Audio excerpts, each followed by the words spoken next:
मराठी मातृभाषा चॅनलवर आपले स्वागत. आज आपण इयत्ता 5वी विषय परिसर अभ्यास भाग 1 या पाठ्यपुस्तकातील पाठ क्रमांक 19 अन्न घटक या पाठाचा संपूर्ण स्वाध्याय पाहणार आहोत. प्रश्न पहिला, काय करावे बरे?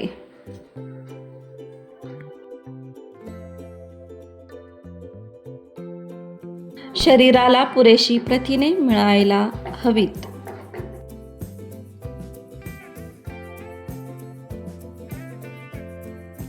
उत्तर, शरीराला पुरेशी प्रथिने मिळायला हवी असल्यास खालील गोष्टीचा आहारात समावेश करावा. अंडी, मांस यातून जास्त प्रमाणात प्रथिने आपल्या शरीराला मिळते. प्रथिने पुरेशा प्रमाणात मिळवण्यासाठी आपल्या रोजच्या आहारात डाळी, कडधान्य तसेच दूध, दुग्धजन्य पदार्थांचा आहारात समावेश असावा.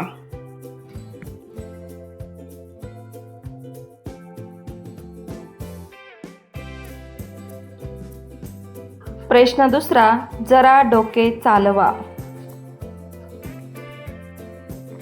रोज दूध प्यायला का सांगतात?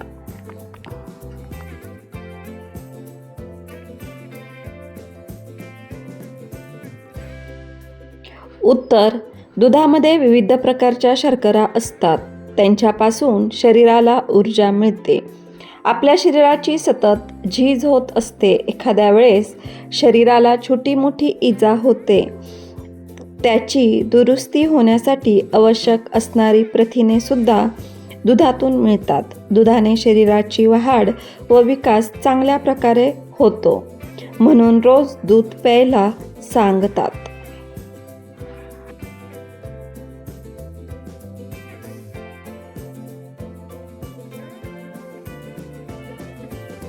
प्रश्न तिसरा, खालील प्रत्येक अन्न घटकाचे 2 स्रोत लिहा.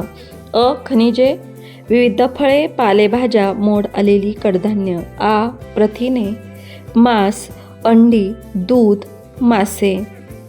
ई. पिष्टमय पदार्थ, बटाटा, धान्यांची पिठे, साबुदाणा, गहू, तांदूळ.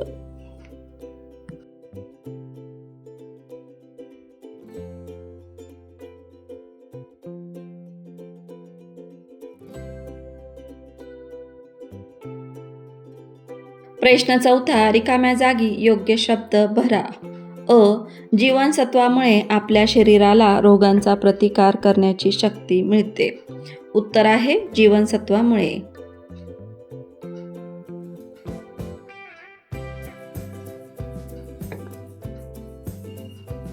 आ. कॅल्शियममुळे आपली हाडे मजबूत होतात. उत्तर आहे मजबूत.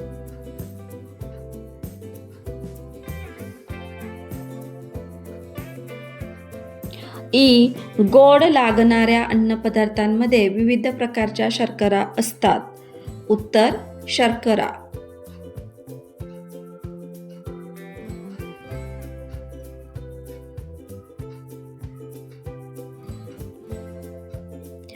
ई. सर्व घटकांचा योग्य त्या प्रमाणात पुरवठा करणाऱ्या आहाराला संतुलित आहार म्हणतात. उत्तर संतुलित आहार.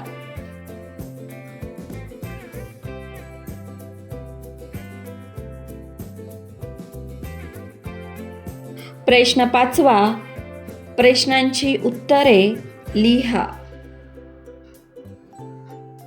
अ. पिष्टमय पदार्थांच्या पचनातून मिळालेल्या शर्करेचा शरीराला काय उपयोग होतो? उत्तर, पिष्टमय पदार्थांच्या पचनातून मिळालेल्या शर्करेमुळे शरीराला ऊर्जा मिळते. ही ऊर्जा शरीराच्या विविध कामासाठी उपयोगी पडते. याशिवाय शरीर योग्य तेवढे गरम राहण्यासाठी या ऊर्जेचा उपयोग होतो.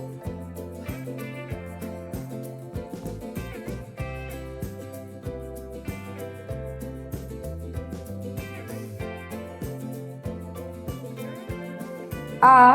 तंतुमय पदार्थांचे स्रोत कोणते? उत्तर, धान्यांचा कोंडा, फळांच्या साली व भाज्यांचा शिरा तसेच साली, पालेभाज्या, धान्य, कडधान्य हे सर्व तंतुमय पदार्थांचे स्रोत आहे.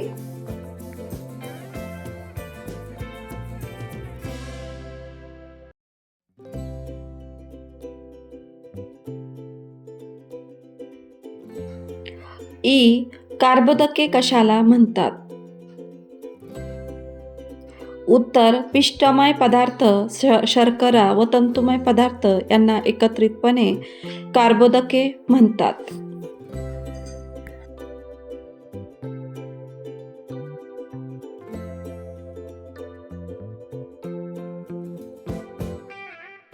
इ.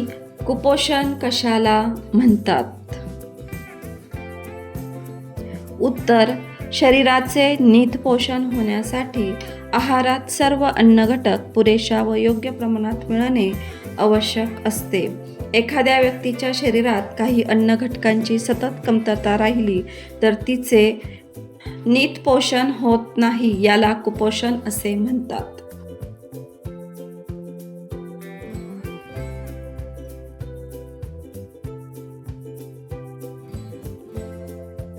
प्रश्न 6. जोड्या जुळवा.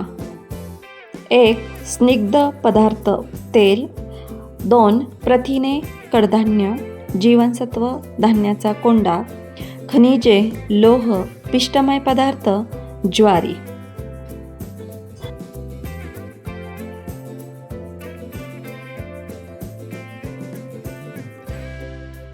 या व्हिडिओपासून तुम्हाला नक्कीच मदत होईल. अशाच प्रकारचे नवनवीन व्हिडिओ पाहण्यासाठी आपल्या मराठी मातृभाषा या यूट्यूब चॅनलला अवश्य सबस्क्राईब करा. थँक्यू.